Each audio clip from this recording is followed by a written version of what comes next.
दोस्तों, जय हिंद। पहले तो सबको नव वर्ष की शुभकामनाएं, मंगल कामनाएं। नव वर्ष सबके लिए खुशियां लेकर आए और जो आपने सोच रखा है ईश्वर वो आपको सफलता प्रदान करे।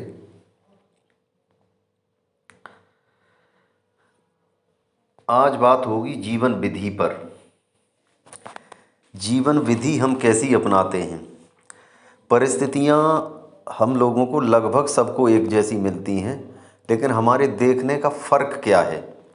हम उन परिस्थितियों को कैसे देखते हैं, उन परिस्थितियों को कैसे देखने के बाद कैसे उनके निस्तारण में लगते हैं, ये हमारी जीवन विधि बन जाती है।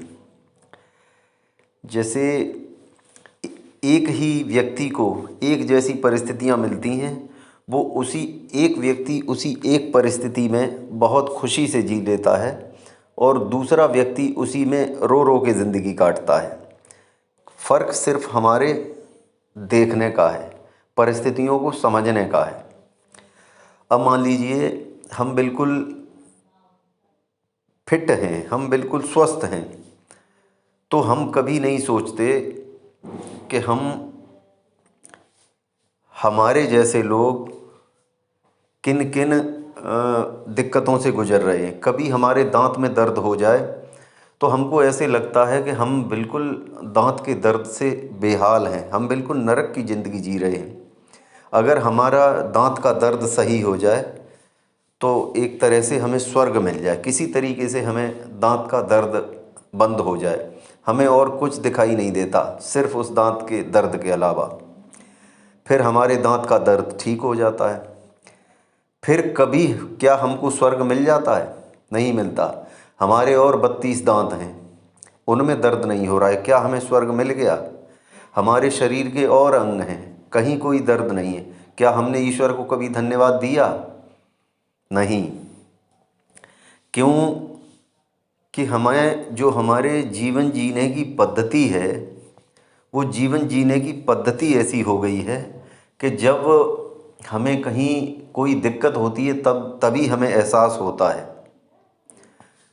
और परिस्थितियां हम अपने दिमाग से तय करते हैं, हमारी सोच परिस्थितियों को तय करती है। एक ही परिस्थिति में एक व्यक्ति बहुत खुशी से जी लेता है, एक व्यक्ति उसी में बहुत दुख से जीता है।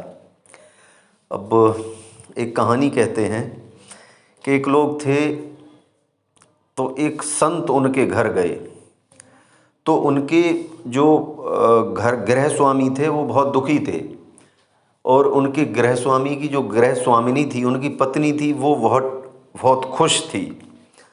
तो उन्होंने, जो संत गए थे उनके यहाँ, उन्होंने पूछा कि ऐसा क्या है कि ये बहुत ज़्यादा दुखी हैं और आप बहुत खुश हैं, क्या हो सकता है, मतलब पति बहुत दुखी हो और पत्नी बहुत खुश हो। तो उनकी पत्नी ने कहा कि वो इसलिए दुखी हैं, वो दुखी हैं, वो ही बताएंगे। हम इसलिए खुश हैं कि एक इन्होंने व्यापार शुरू किया था, उस व्यापार में इनको 5 लाख का लाभ हुआ है, इसलिए हम खुश हैं। फिर उन्होंने उनके पति को पूछा कि भाई आप इतने दुखी क्यों हो? तो उन्होंने कहा कि हमने एक व्यापार शुरू किया था, उसमें हमें 5 लाख का नुकसान हो गया। तो उन संत ने कहा कि ये कैसे हो सकता है, आपकी पत्नी कह रही हैं कि आपको 5 लाख का लाभ हुआ है, आप कह रहे हैं 5 लाख का नुकसान हुआ है, तो ये कैसे संभव है? पति पत्नी बिल्कुल विरोधी बातें कर रहे हैं। तो उन्होंने कहा हाँ, उनका भी कहना सही है और हमारा भी कहना सही है। तो जब एक ही बात विरोध में बोल रहे हैं पति पत्नी, तो एक ही बात कैसे सही हो सकती है? तो उन्होंने फिर बताया कि मैंने एक व्यापार शुरू किया था, उस व्यापार में मुझे 10 लाख रुपए का लाभ होना था और मुझे केवल 5 लाख रुपए का ही लाभ हुआ, इसलिए मैं दुखी हूँ। तो 5 लाख, अब उन पति पत्नी के दोनों लोगों के किसी परिस्थिति को, जीवन विधि को सोचने का फ़र्क है सिर्फ। वो सोचती हैं कि जो व्यापार शुरू किया था उसमें 5 लाख का लाभ हो गया, हो सकता है पूरे कतई लाभ ना होता, या हो सकता है कि और नुकसान हो जाता। पति सोचता है कि 10 लाख का लाभ होना था तो 10 ही लाख का लाभ होता। तो हमारा जो दिमाग है, हमारी जो सोचने का तरीका है, हमारी परिस्थितियाँ जो बनती हैं वो हमारे दिमाग से बनती हैं।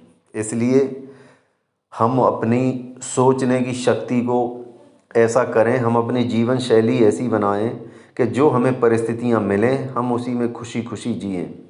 कोई भी व्यक्ति कभी भी किसी बात को सदैव उसके अनुकूल कोई परिस्थिति नहीं रह सकती है। हर आदमी के जीवन में उतार चढ़ाव आते हैं, चाहे वो कितना ही छोटा आदमी हो, चाहे कितना ही बड़ा आदमी हो। हर आदमी को सभी तरह की परिस्थितियां झेलनी पड़ती हैं, तो आपको भी झेलनी पड़ेगी। कोई ऐसा इस दुनिया पे नहीं है जिसको परिस्थितियां ना झेलनी पड़ी हों। अगर आपको कोई परिस्थितियां ऐसी संघर्ष में ले जा रही हैं तो हर किसी को लेके गई हैं। बस फ़र्क सिर्फ इतना है कि किसी को थोड़ी कम परिस्थितियां मिली हैं, किसी को ज़्यादा मिली हैं। बस इतना सा ही है, और किसी का कोई बहुत ज़्यादा अंतर नहीं है। तो जैसी परिस्थिति मिली है, जैसी परिस्थिति मिले आपको वैसी परिस्थिति में जीना सीखिए और परिस्थितियों को अपने अनुकूल बनाइए। जीवन का मज़ा उसी में है। परिस्थितियों के अपने अपने अनुकूल बनाइए और चलते रहिए। वो कहते हैं कि जैसा मूड हो वैसा मंज़र होता है, मौसम तो इंसान के अंदर होता है। अपने आप परिस्थिति को अच्छा करिए, मौसम को खुशगवार करिए और परिस्थितियां अपने अनुकूल बना के जियो। जय हिंद।